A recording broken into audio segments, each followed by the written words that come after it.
Hello, I'm Evan DeMarsh. I'm with the Trends Journal. It's a great privilege to be speaking today with Trita Parsi. He's the Executive Vice President of the Quincy Institute. Trita, thank you for joining the Trends Journal. I appreciate it. Thanks so much for having me on again. And I'm delighted to have you because there's such upheaval in the news in the Middle East after the New York Times reported yesterday on what could be called, I think, a secret meeting with between Huckabee and Jonathan Pollard, the former American spy for Israel, in the embassy, in the Jerusalem embassy in Israel back in July. I was curious. I saw you posting on social. I was curious to hear your immediate reaction to the newspaper's report and what that means for Huckabee's term there. Well, so far, unfortunately, it doesn't appear as if it has meant that much. I'm hoping that will change because let's just take a step back here. Jonathan Pollard was one of the worst spies in U.S. history. He did a tremendous amount of damage. I mean, he just handed over to the Israelis, and some of that stuff ended up in the hands of the Chinese and the Soviets at the time, droves and droves and droves of classified documents that would fill up an entire room from bottom of the floor to the ceiling. And he spent 30 years in jail, and apparently Huckabee played a role in getting him out, was lobbying for him. Pollard has given some interviews to podcasts after the New York Times story came out and tried to explain why he had the meeting. And he said, well, it was mostly to thank Ambassador Huckabee for the help that he had provided Pollard. Now, Ambassador Huckabee made sure that that meeting was not registered. So essentially, it was a secret meeting. He was trying to hide it. And it raises severe question marks, mindful of the fact that Huckabee has already acted very much like the ambassador of Israel to the US rather than the ambassador of the United States to Israel. You add this to on top of it, the fact that he met secretly with a spy, the fact that he played a role in his release, lobbied for his release. And things are starting to stack up in a manner that just seems to be completely incompatible with an administration that says that its guiding principle for foreign policy is America first. It's just not really conceivable to see how America first means that the US ambassador meets with spies who spied on the US, who served 30 years in American prisons for the crime that they committed against the United States. And then also then find out as a justification for that meeting was that he was there to thank him because of the help that he had provided to him and his wife to get released.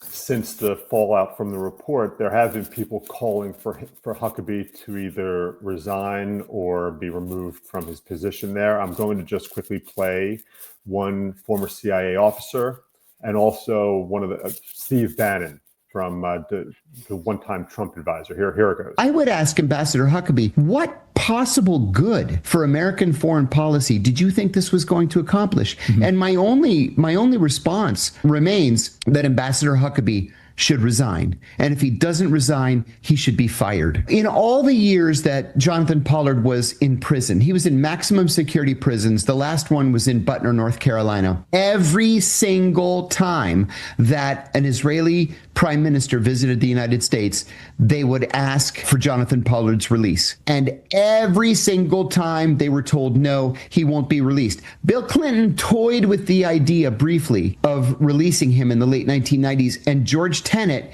and all of the heads of the intelligence agencies in the U.S. government said that they would resign if he were to be released. And then the idea went away. So he did his full 30 years, but then all of a sudden gets VIP treatment at the American Embassy in Jerusalem. And Huckabee, the clown ambassador, who's an embarrassment, a total embarrassment. What he's saying with this insanity, he ought to be recalled immediately and removed immediately.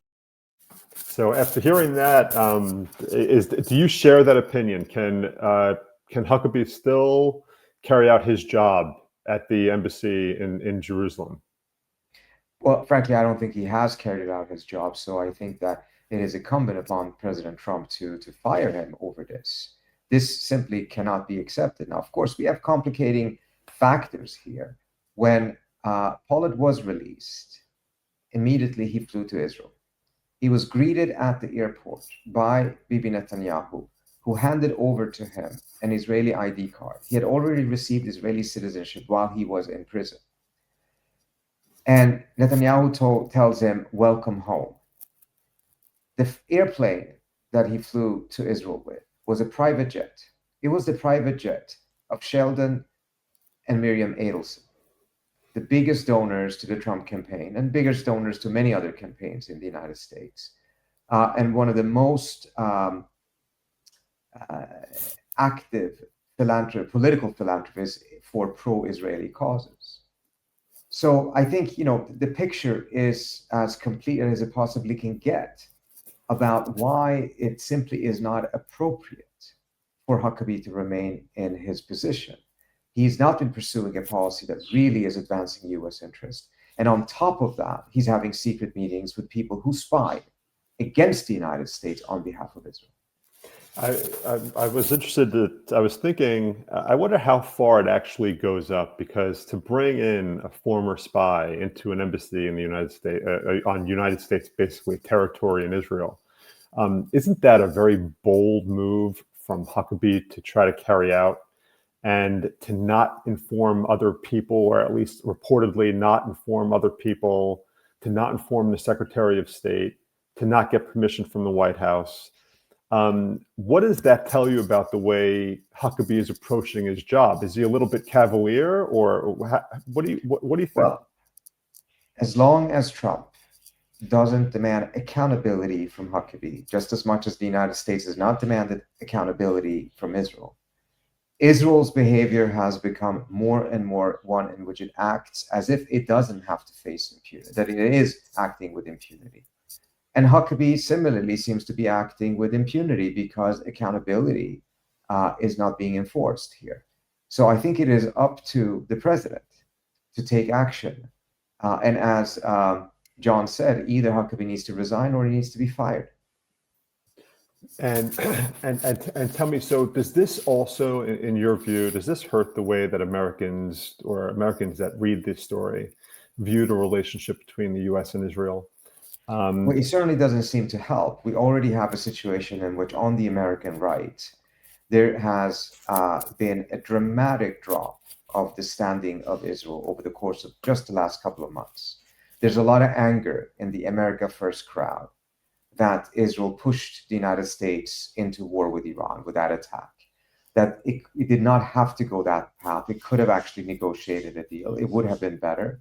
That the United States is once again being led into more wars, more military action by Israel.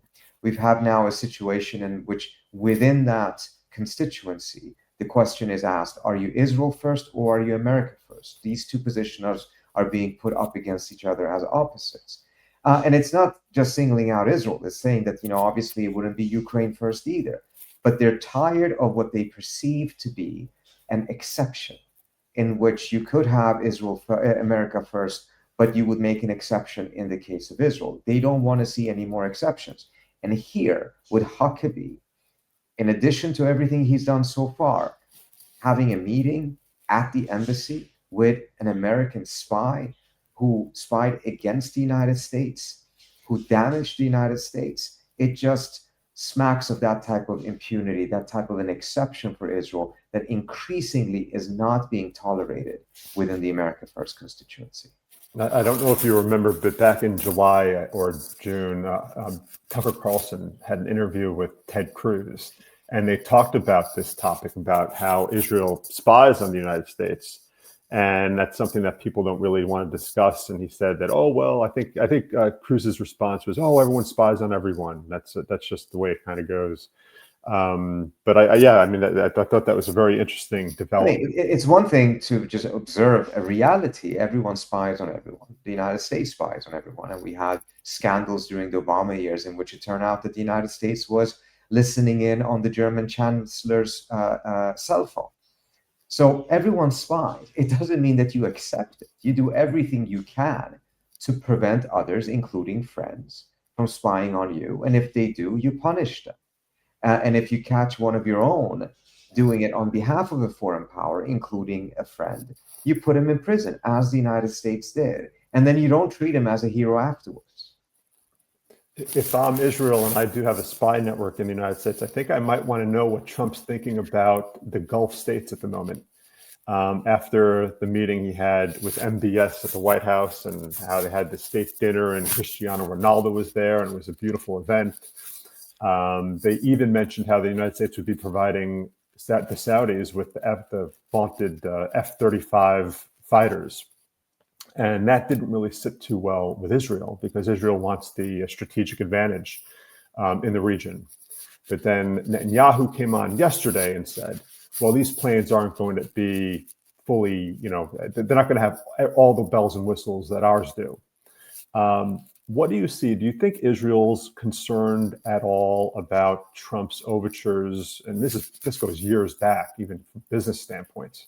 Do you think Israel's concerned about Trump's overtures to the Saudis, or is this something that they're willing to accept for the Abraham Accords? Well, they are concerned. Perhaps not as concerned that they would have been years ago, but they are concerned because they're also seeing that increasingly the Saudis are getting the concessions they want from the United States, at least to a large extent, without giving concessions to Israel. The earlier concession was to normalize, but the Saudis are in no mood of doing so at this point. They can't do so without some sort of a pathway to a Palestinian state. And instead of the US side pressing the Saudis to essentially just succumb to the Israelis, the Saudis and the Americans are going their own way. They're making their own deals. The Saudis are getting a lot of concessions, not the huge ones that they were offered under the Biden administration. But essentially, Saudi Arabia is managing to get a lot without giving any concessions to Israel. So from one standpoint, that is definitely a concern. When it comes to the F-35, Netanyahu, I'm sure, is not terribly happy about the Saudis getting these. But it is important to understand, though, that the United States essentially has a switch off button on these machines, which it can use in order to make sure that the Saudis cannot use these airplanes in any manner that they want, including against a threat from Israel. Of course, it's not entirely clear whether the Saudis even will get these F-35s, because at the end of the day, the Emiratis were promised F-35s. They still haven't received them. And it will take 8 to 10 years probably for the Saudis to get these. And it will be a lot of things that will happen in the region between the United States and Saudi Arabia, between Saudi Arabia and Israel, before those 8 to 10 years come up. And as a result, it's not entirely clear whether they ever will get these. So a lot of with this visit, including promises of trillion-dollar investments, etc., is a lot of noise. There may be a lot of substance behind it as well, but we do not know quite yet, because it is the style of Trump to sign deals that have very, very big headlines, but whether they have anything beyond the headlines remains to be seen. The Saudis have stayed true to the fact that they want the two-state solution, and that's been keeping them out of the Abraham Accords. It was interesting to me. Am I reading too much into this? Because MBS said this week that they need a pathway to a two-state solution. But in previous comments, I think back in like October 2024, he said something along the line of that a state needs to be established. So for me, hearing that and hearing his previous comments, that to me is two different things. Having a pathway to something is not the same as having an established state. Do you think the Saudis are flexible on what they view as a two-state solution, being satisfied with the two-state solution proposal? Or do you think that they really need to be rigid and they need to wait for, a concrete two-state solution effort here? Well, they should be rigid, and they should not do anything that would undermine the ability of the Palestinians to get a state. But unfortunately, there is a significant fear that this is a position of perceived rigidness that the Saudis are currently adopting. But if circumstances change and it is more palpable for them to be able to strike a deal with the Israelis, that they will do so, and without a Palestinian state. Instead, there would be just some sort of a formulation of a credible path, or the American favorite formulation of a political horizon for the Palestinians. This is almost getting poetic, but it's actually not getting concrete. So there is a significant risk that is what the Saudis will do. And I think it would be a huge mistake. It would be a huge mistake for the Saudis. It would be a huge mistake for the United States. And the reason is because October 7th is in many ways a direct result of the Abraham Accord. Because the Abraham Accord essentially said all of the investment that the Palestinians had done in a diplomatic process in which they were through nonviolent means seeking to fulfill their right to statehood is for naught. But the United States doesn't care. It will close down that path and instead allow all of these Arab states, bribe these Arab states to just normalize relations with the with the Israelis, shove the Palestinians under the rug, and not care about them. And it was very clear at that moment that the end result of this would be that there will be some sort of a return to violent resistance, armed resistance, if diplomatic resistance was essentially declared null and empty by the United States. Now, how that would happen, how it would manifest itself, when it would happen was unclear. But it was very clear that if there is no diplomatic path for the Palestinians and 20, 30 years of investment in it leads to absolutely nothing, then at some point there would be a return to armed resistance. If the Saudis now repeat the mistake of the Emiratis, repeat the mistake of the Trump 1 administration, and go down this path, they will just lay the ground for the next outburst of violence. From the US perspective, it is also a huge mistake because ultimately what the Trump administration itself says is that it wants to be able to leave the region militarily. Well, to be able to do so in a credible and sustained way, we do need to have some sort of a resolution to the Israeli-Palestinian conflict. Otherwise, we will constantly be sucked back into the region.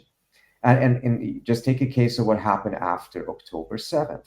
The United States, according to the Congressional Research Service, paid for 1/3 of Israel's military budget in 2024.